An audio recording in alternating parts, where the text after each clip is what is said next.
Hey guys, welcome back. My name is Kristen and you're watching Talk About It. Today I have here my good friend Andy and we're going to be talking all things about creating and sustaining healthy habits. So first, tell us a little bit about yourself. What do you do? A little bit of your background. So habits. I got into habits by accident, which is pretty interesting. So after college, I worked for a seminar company and they were like online sales, and then I'm like, man, I want to be like those speakers on TV, helping people out. And then fast forward, about 10 years or so, we were just called upon to just build a business to help people with their habits because we found the gap. We're like, man, no one really teaches habits. So habits are pretty darn important. So yeah, it was pretty much a on stage selling for other programs, and then the collapse happened in 2007, I believe. Like the economy just went down, and then that's it. It was like God telling me, all right, now I want you to build a business, teaching habits, and it pretty much started from there. You know, that's pretty much the quick genesis of how I got into like teaching habits for people. So with talking about habits, what would you feel is like the most important, I guess, structure or habits that you feel we can implement into our day-to-day? So, well, first with habits, I would tell anyone that's like, hey, first we need to understand what a habit is. Because that's one thing, because you hear this all the time. Yeah. It's like, yeah, just go to the gym, work out early, just eat right, do something for 30 days. And then that's it. Well, not really. Because there's some behaviors that we carry that are from traumas, from being a kid. So one word I want to just say now is the word identity. Behind everything you and I do, we do it because we believe it or we don't believe it. Yeah. So identity is a big thing. And what does that have to do with habits is, well, we believe we are the people we are because of the activities we do every single day. So habits, if you want to change someone's belief system about themselves, like someone that says, oh, I don't go to the gym, I'm not a morning person, I don't eat those kind of foods, I don't go to church.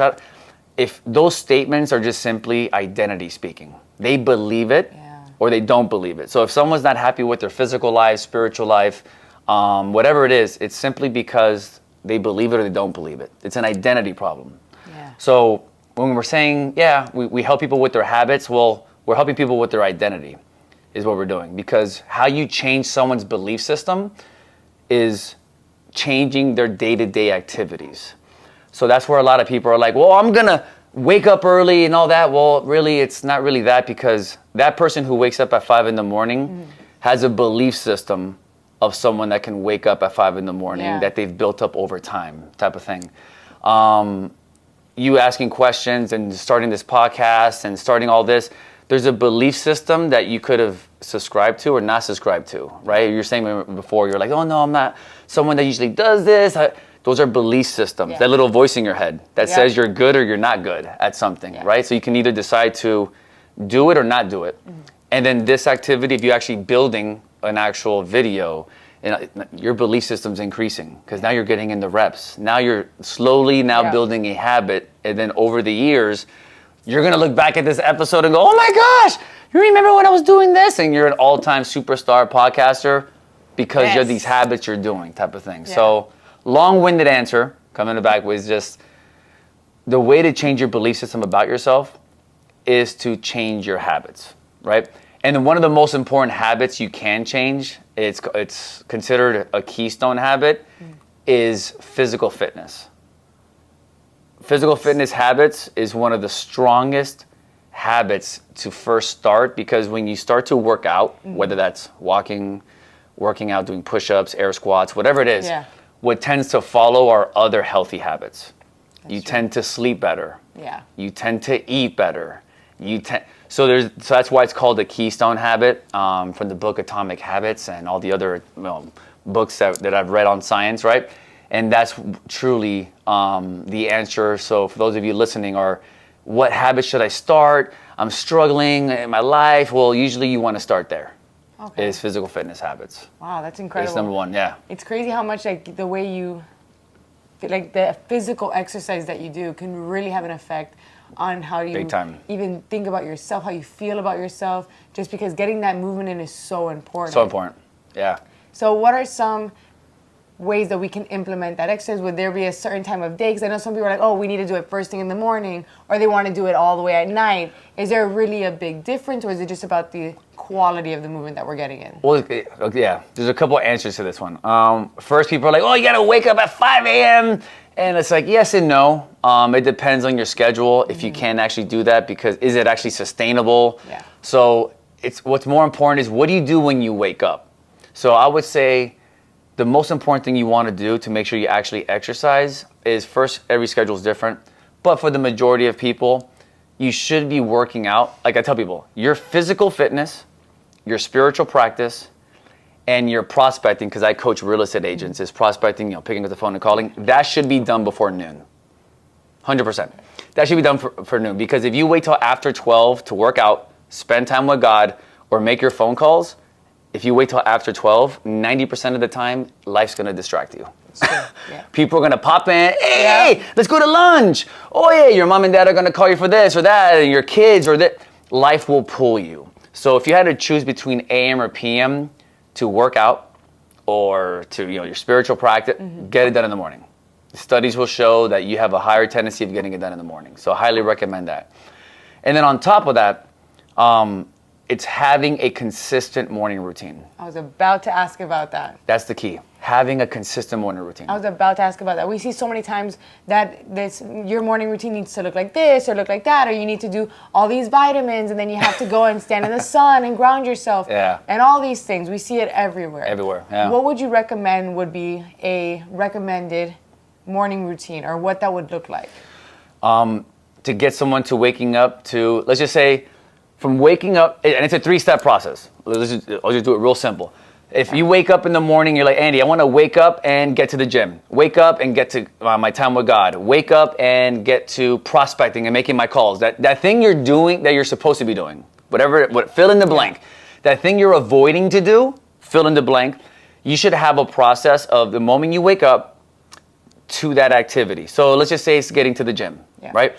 And you want to get to the gym consistently. So you should wake up and have a list of things you're supposed to do. So, and it's a 3-step system to do this. You write everything you do now, just write it on a piece of paper. Just audit yourself right now. Oh, I wake up, I check my Instagram, I do this, I do it. Write everything you do now, good or bad. Second thing is, you grade it, and you're like, hey, should I do this? Yeah. Should I not do this? Is this distracting me from going to the gym, let's say?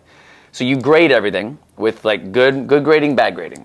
And then the third part of this morning routine would be, take everything that's bad on your list and just only keep the good stuff. So now you have a working list. That's what I would recommend to people. Because if right now I say, hey, wake up and do this, you're just going to wake up and do whatever you've been doing for the past 10 years, 20 years, 30 years. You're just going to react to your environment.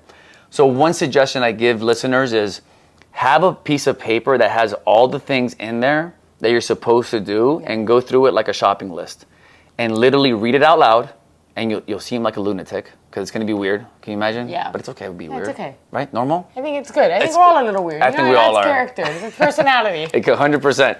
So go through this verbally, and then you can make adjustments as you go, but you have to be intentional with any change you want to do, and bring the invisible to the visible, meaning put it on paper and walk around the house and go through that checklist of things you're supposed to do. And then if you notice you did something that distracted you, like check your phone, that's a big one. You check your phone, all the WhatsApp chats, all the notifications, and then all of a sudden you're Googling cat memes for 30 minutes. And then you're like, how the heck did I get here? Well, is it on your list of things to do? Can you be trusted with that activity? So that's what I would recommend people to build a morning routine, is have a list of things you do as soon as you wake up to that activity you want to do, and work from there. Start there. Yeah, I think especially for me, I've really seen a big change in the way I just go about my day, and the way that my day has just improved with productivity when I have a set morning routine. But for me, what's also really important is what happens the night before. Come on. To set all that up. So now going into like a night routine. Yes. What are some things that you feel that either hinders progress or productivity, or really improves it, that we can start the night before so we can be set up and ready for the morning? And you know that. I'm glad you said that about night routines. First, put an alarm on your phone for a half an hour, let's call it, before your bedtime. We call it like a wind down, not wind down for the drinkers out there that like, oh yeah, have a glass. No. Wind with a D, wind down, because you need a night routine. A lot of us go to bed from checking emails, hanging with the kids, talking on the phone, and then all of a sudden we turn it off. Yeah. And then we try to go to sleep, and then we wonder why our brain is racing at 1,000 miles an hour, and we can't get any good sleep, or it's just very inconsistent. So you want to set an alarm for 30 minutes, 45, just to say 30 minutes, before you're supposed to go to sleep. I will set up 2 alarms actually, because the first one you're gonna snooze and not pay attention to. That second one is like, okay, I really gotta freaking do this, right? And then it says night routine. And then your night routine can start to vary where you don't use your phone, right? Yeah. You start turning down a lot of the lights around your house, right? Turn off the TVs and start to kind of, and like you said, start preparing for the next day. So in this example, if someone's trying to get to the gym, you want to like lay out the clothes. Yep, that's what I do. Right? Do you do that? I lay out all my clothes, but I lay it out You don't wear 'em? specifically. Do you wear 'em or no? I lay them out specifically in the bathroom. Okay. I lay that all out. I lay out everything for my breakfast. That In the doesn't have to kitchen, be in the but fridge. not in the bathroom, right? 'Cause No, that would be no, weird if you no, put the no, best in the breakfast kitchen, in the That'd be kitchen. awesome. I even put the pan Can you out. imagine? I load the coffee maker. I leave Yes. everything set. But one thing that also really helped me, talking about turning off all the overhead lighting, it was making sure, because you hear them like, oh, turn off the lights. And we're like, oh, so I'm going to be in the dark the whole time? No. No. Any overhead lighting. So yep. using anything that's below, like wherever your head would be, anything that's on the floor, any floor lamps, Yes. that is all good. Correct. But that overhead lighting really affects the circadian rhythm, thinking that Right? it's still morning. And when I started doing that habit, I was like, okay, my body's actually relaxing. You feel now. it, right? Don't you feel it that when you shift. turn off the light Yes. and you put on a lamp? Como to your eyes, you're like, you feel it. You get your body's able to be like, okay, this is the time to wind down. Yeah, exactly. Wind down. Down, correct. And just start to relax and be able to have that restful sleep. Because sometimes you're like, oh, I got 8 hours of sleep, but the whole time you're thinking about, like you were saying, emails, phone calls, my to-do list, or Yep. thinking about, oh, in the morning I have to set all this up. But if we take Absolutely. that time to prepare the night before, it kind of just gives us a little bit of an easier transition does. into the morning. Yeah, you land. Like, Yes. right, we take off in the morning, right, which is the morning routine we talked about. But like you said, we also have to land when we go to sleep. That's such land. a good way of thinking about Don't it. just Yeah. boom and like, Not no, crash land. Yeah, land. Food for sure. So I became a morning person over years of time. Like I don't naturally want to, we were talking about it off camera. Yeah. I don't naturally wake up hype. I don't wake up excited. I don't wake up as positive Andy that people see on Instagram and all the, I don't. I'm like, oh my. But you just have, remember, you will rise and fall to the levels of your habits and your that's good. routines. Yeah. Because if you have really good, healthy habits, that's always going to keep you intact because there's going to be times you don't feel like doing certain things, but you still do it because it's a habit, like brushing your teeth, right? You brush it because you just do it. You're in the habit of it, no matter how good or bad you feel. You just do it because that's a habit. So landing down, turning off the lights, prepping, I would do coffee. I did the same thing you would do. I would just put, Yep. it was back then it was K-cups. Yes. I would put the K-cup in, the water, fill it, so all I got to do is touch one button, right? Exactly. I even need my cup there. Yes, that's it. I put my cup with my vitamins. I have all my supplements lined up. I have them all there. And it makes a difference. So I used to wake up, go to the bathroom, and then I was supposed to go get coffee. But what happened was when I became an entrepreneur, it gets harder for you to be disciplined because you don't have a boss anymore. And a lot of people think it's easier. No, it's actually harder because is. you don't have to show up. Yeah. You don't. And I would go back to sleep after the bathroom and I would never make it to the coffee on time and I would sleep in for like another hour or two and just waste my time. It was awful.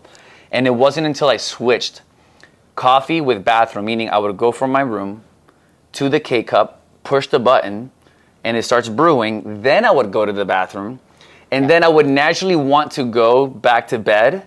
But since I made the coffee, it's starting to brew. Yeah. I hear it. It changes your route. It changes it's amazing. It reminded me of my days in college when I had roommates. When I hear people up and activity happening, I'm like, oh, I don't want to sleep in. Yeah. But when you're by yourself or everyone's in the house is sleeping, you're like, oh, I'm just going to who cares? What's the big deal? And then that switch in my morning routine changed everything because now I would go to the, instead of going back to my room to sleep, Yeah. I go out to the kitchen, grab my coffee, and then that literally set me up for success. Yeah. That small little change. So that's why I tell you guys, that exercise I just gave you, it's gold. This is what we teach our students. And remember, what's simple to do, it's also simple not to do. That's true. So do not underestimate that power of that routine I just gave you guys, because that's what we coach our students on, is sticking to a morning routine that serves you, and then you audit it and go, wait a minute, I didn't have a good morning. Why? What part of this list broke down? Because a lot of us just wake up and react, Yes. and then we wonder why we have good days, bad days, and average days. We're like, oh, I don't know. Well, do you have a plan in place with this? So that's what I did. So it's funny you said the coffee, Yep. because that's what I did, and It changed everything. Forces me out of that side of the house. I'm like, okay, Yes. smell the coffee. I gotta get moving. Yep. It literally takes you out of your element It does. and into where you want to be. Yep. And going off of what you were saying with kind of like how it's almost like in our control to say these yeses and these nos. I think another thing that's really important is our yeses, the small yeses set us up to be Come committed on. for the big ones. Come on. Even as small Let's as go. when I started consistently making my bed. It's such a small discipline. It sets me up to be able to do the does. things that take a little bit more discipline, because if I'm like, okay, I'm gonna make my bed every day, even if it takes 30 seconds to do it, that Correct. small yes then just steamrolls It does. into being able to go to the gym. You the gain 5, momentum, 6 right? days. Yes. It just gives you that momentum to keep going and create these sustainable habits. And it all starts with just getting up and taking that first yes. I'm going to do this for myself because I know it's going to steamroll forward. Correct. And we are creatures of habits, but also of momentum. Yeah. Right? So you start doing the little things, you're like, oh man, I got some points on the board kind of thing. Like, yes, I made my bed. I feel like one less thing on your to-do list. Yeah. Right? Like, oh, I'm accomplished already type of thing. It's something small, but so is like checking your email. You know, when you check your emails and you delete them, doesn't it feel good? You're like, ay, que rico, I don't have to worry. I don't have any more like emails. Like, Yeah.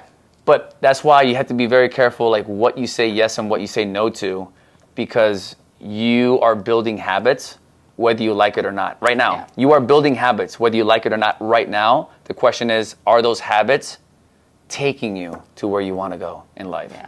You know, so that's the biggest thing people got to look at, because everyone's like, oh no, I just do what I do and I wake up and well, that's probably, you know, Yeah. that's probably the problem as to That's- why you are or you're not in your life. So for someone that's maybe struggling to create the habit, or they feel like it's really a drag, how would you feel they go about that? Yeah, it's a big one, right? Because it sounds super easy when we talk about, Yeah. yeah, just do it. Habits, which by the way is Guru Island. When someone ever says to you, just go to the gym. Yeah, that's easy for you to say because you are already that person. Yeah. You've already have gone through the habit formation process and arrived there. That's why it's hard for someone who is already in it to teach someone how to do it Yeah. without getting that habit. That's why I love to do what I do, because we literally help you create the habit to become that person, right? So if you don't feel like doing something, and you're like, Andy, I wake up and I'm like, oh, I don't want to go to the gym. I don't want to do this. Like, how do I change that mindset? Well, a couple ways. First, start small. Yeah, it's Start pretty small. important. Don't go for the home run. Okay? A lot of people go, I'm gonna go to the gym 5 times a week, and I'm gonna do this Colombian cleanse and like apple cider, and I'm gonna fast for 7 days straight. Like, just stop. That's way too much. Yeah. You're way too hype. Like, stop. You have to start small. So the same way bad habits are created, it's by small. You didn't become overweight overnight. Yeah. You didn't become broke overnight. You didn't become broken overnight. It was a series of small yeses that you did that got you the end result 10 years later, and that's why you're doing bankruptcy, right? So same way I would tell that person, how do you start that big yes with little yeses, right? Like you talked about the bed and all that. Well, guess what? Making the bed and everything, you want to just say, you know what? I want to go to the gym. No, you're not going to go to the gym. You're just first going to wake up and do 5 push-ups. Yeah. You can't do 5 push-ups? Do 1 push-up. Whatever that is. In fact, we can even anchor this to something else. It's called habit pairing. By pairing a new behavior with something you're already doing. So after you make your bed, you will do a push-up. After you brush your teeth, you will do a push-up. Whatever activity you're doing daily, you're going to go ahead and do, because that gives you the trigger of, oh, okay, when I'm done, like it's like flossing. If people want to create the habit of flossing, put the floss next to your toothbrush, right next to it. So you know when you grab the toothbrush, oh, you visually see like, oh, I got to floss my teeth, whatever. Great. So that's habit pairing. So same thing with someone right now. Let's just say 5 push-ups, 50 seconds of air squats, whatever it is. Do that for a week, 2 weeks. It may not seem like a big deal now, and you're like, oh, Andy, but I'm not going to get results. Remember, changing a habit is about the long game. Yeah. Right?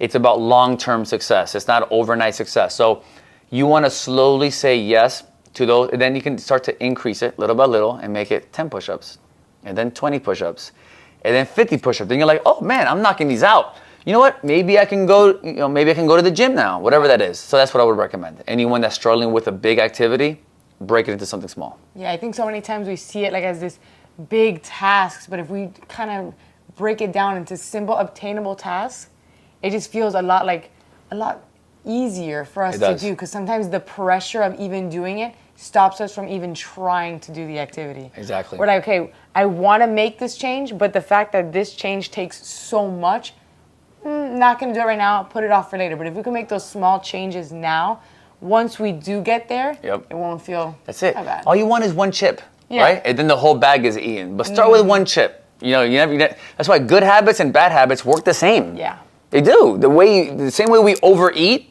well, it's because you just do one little bite, you have the pint with you in your hand. Like, no, you're making it easy for you to make bad decisions. Yeah. No, You're tempting the bad decision. You're tempting the bad decision. So flip it around, and everything you did that got you the bad decision, do the opposite now. Yep. So instead little of by little. tempting the bad decisions, we're going to feed the good decisions. Feed the good decisions, And also what you can do is surround yourself with people who reinforce that good decision. Yeah. Accountability partners. That's huge. Are big. That's why having coaches, because I go to a gym and I have accountability partners that are waiting for me at the gym. I have workout partners, and I have other gyms that hold me accountable, because me working out by myself, I'm the worst. I'm the worst, and I know it. So if I go to the gym though and I work out with you, that's it. I'm all in, because it's me and you working out, and you're holding me accountable, whether you like it or not, because you're there watching me. I don't want to just be like, whoa, I'm just gonna, no. So I would say accountability partners can also help people who feel like, I don't want to read the Bible. I don't want to go to the gym. I don't want to wake up. Okay, have accountability partners who are going to hold you accountable, check in with you, because then you got to report to them. And then it sucks when you're like, man, I got to check in with my coach today, and I got to give him a good answer. I got to do it. Yeah. And it forces you to do it. And I think another really good part with that is the people that are going to hold you accountable. Because a lot of times I feel people will make the decision, be like, oh, I'm going to work out with this person. But if you're both in the same boat, oh my gosh, you're not going to be able to hold each other accountable. You have to go to those people that have more experience or have more wisdom in that area that you're trying to get accountability in. Because that will just rest in the comfort and not really we'll be in community, but we'll be comfortable in that. And they won't hold you accountable. They won't. Because they care for you, and they don't want to but sometimes. Well, you don't want to go to the gym? Neither do I. It's okay. Oh, we need a rest. I really feel today's a rest day. You're right. Today's a rest day. I know we took the last week to rest, but today I think I'm really feeling the rest. That is so true. And actually, science has shown, be careful who you share your goals with, because if you tell people that are not going to hold you accountable and you just tell them, your brain releases dopamine. It feels good. And that's why a lot of people don't do what they do, because they told their friends they're going to go to the gym. Their brain feels good. Yeah. And the brain goes, oh, we pretty much went to the gym already. Your brain is like, wait, you're good, you're fine. Yeah. And then your friend doesn't hold you accountable, like you said. So that's why having the right people that are going to hold you accountable, and don't waste your time telling everybody what you're going to do, because then you're going to give your brain the false illusion that you've actually accomplished something positive. Yeah. As opposed to telling, like you said, 1 or 2 people who are actually going to push back on you. That's why I always say, pay for coaches. Yeah. Pay for help, because you're going to pay for it regardless. It's you're true. going to pay for it financially, or you're going to pay for it because of that activity of you not doing it, and then you're self-sabotaging yourself, then you're beating yourself up, and then you don't have money, and then you're paying it for it either way. Yeah. So pay for help if you can, right? Because that also hurts. When you pay someone a couple $100 a month, a couple $1,000s a month, that hurts. It and does. You know what? That's good though, because it's going to force you to do it also. Like, oh man, I have to make this program the weight work. behind it now. Big time. Yeah, free coaching, free stuff, a lot of times doesn't work. No. Because there's no skin behind it.